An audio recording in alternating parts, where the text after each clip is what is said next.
Yeah, you're next if you don't pick the right iPhone 14. No, I'm just kidding, that's not a threat. Well, it's not a threat. Let's just jump into the video. Hey, you guys want me to be able to feed my family? Then you know what to do. Make sure you drop a like down below, hit that subscribe button as well, and tap that glorious bell so you always get notified when I upload. Yo guys, what's up? It's Sam Cole. Welcome back to another video. Hope all of you are doing well, and we got some news to talk about today. Good stuff for the iPhone 14, studio display updates, and of course, where we have to start is something I am so excited to talk about, which is Apple's repair program. No, you guys are not dreaming. This is real. I know I had to, you know, like me in the intro, I had to wake myself up because I was like, is this paradise? This has basically been a story months in development where Apple, for the first time in their history, was like, we're gonna let anybody that wants to repair their own device. It was a major win for Right for Repair. And they announced this back in November. So then until literally a day ago, we heard nothing about the program, and a lot of people were like, is Apple actually doing it? They are. It's out now. I've already ordered my parts to repair my broken iPhone 12 Pro, the screen. It's got a crack in it. And honestly, I was actually surprised at how simple it was to get replacement parts. First of all, you basically look at the Apple manual for the phone, which are super extensive and detailed.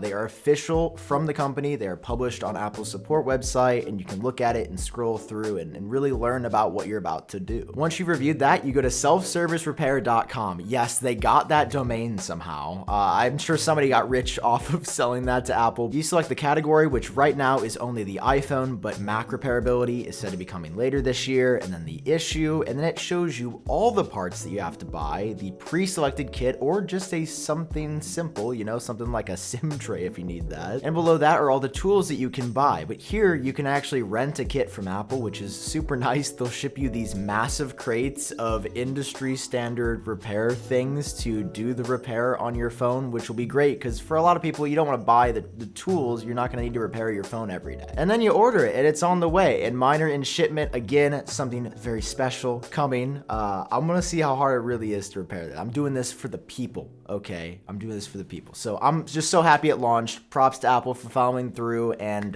just shout out to them for doing something good for Right to Repair. Hey, can we stay here? I like the positive story. No, we have to go on to the bad Apple story of the episode. Okay, yeah, this is a real bad Apple. Okay, I can't get around it. We have to talk about the studio display. Every single day that passes, I feel like I just get more and more disappointed at what Apple released. Listen, parts of it are amazing. The speakers and the mics and even the actual 5K display panel are incredible. I would call them industry leading. But then there's the weird stuff like the fact that it starts at $1,600, the display cable is essentially unremovable, and you've also got the webcam at the top. But hey, the webcam can be fixed through software. I mean, that's what Apple said, right? Well, you're in luck, buddy old pal, because the update came out. Apple released a new beta in which they said this. An update to the Studio Display firmware is now available with today's beta release of macOS Monterey 12.4. This beta update has refinements to the Studio Display camera tuning, including improved noise reduction, contrast, and framing. Okay, that sounds pretty good, right? Well, hey, you be the judge. Here is the before of the update, and here is the after.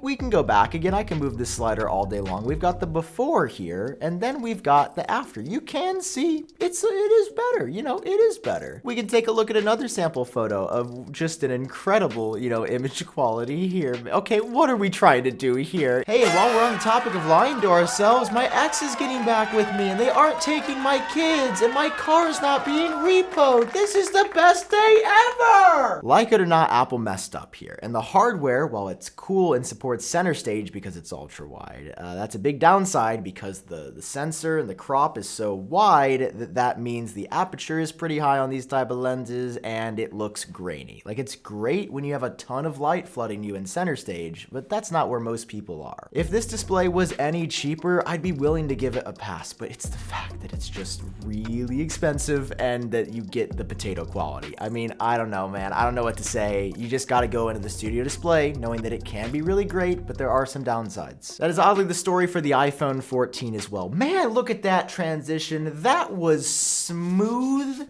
as my shaven leg. Just kidding.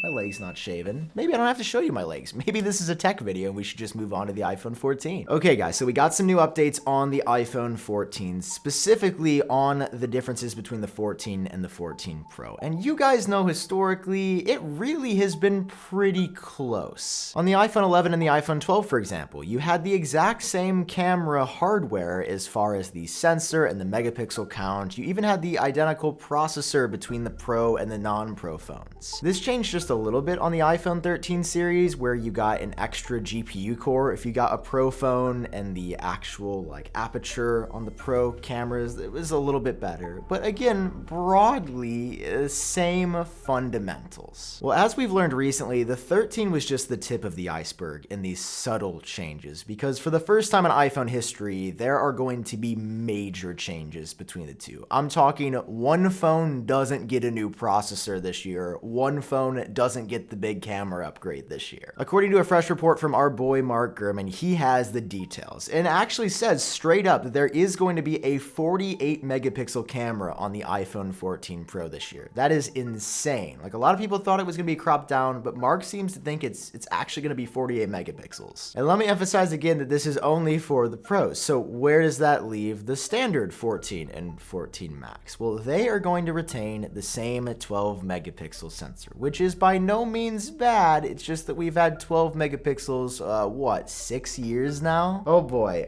So we're on DEFCON 1 for the iPhone 14 now. That's a pretty big blow. I assume this would be coming to all the models, just like the fundamentals were the same, but Apple is really changing it up this year. But that's not the only big change between the 14 and the 14 Pro. You guys might remember a few months ago, we heard this weird rumor from Guo Minchi or somebody that said the iPhone 14 wouldn't get a new processor, and only the iPhone 14 Pro would get the A16 chip. So that's why I was excited when I looked at today's news that said that's exactly what's happening. Oh, I am calling it now. The comparison videos between the 14 and the 14 Pro are gonna be spicy, okay? Because the 14 isn't even getting a new chip, okay? It might not be getting the niche camera upgrade that a lot of pros would want to upgrade to the Pro 4, but not even a new processor. Man, I gotta hear your thoughts on this. Are you guys mostly pro iPhone buyers? Are you not? I assume since you watch this stuff, you probably tend to go for the Pros, but I also think it sucks for everybody that doesn't have $1,000 to spend that they're not even gonna get a new chip this year. One second, I'm just trying to find a way to fanboy and rationalize it. You don't need a faster processor because it's already fast enough? No, that's pandering. Okay, you don't need the better camera because you're ugly and it won't make you any prettier. That's just insulting. Gosh, I'm thinking so hard. I'm thinking so hard about a way to make the 14 sound okay, but it just is not sounding okay. I'm getting close. I'm almost there. The iPhone 14.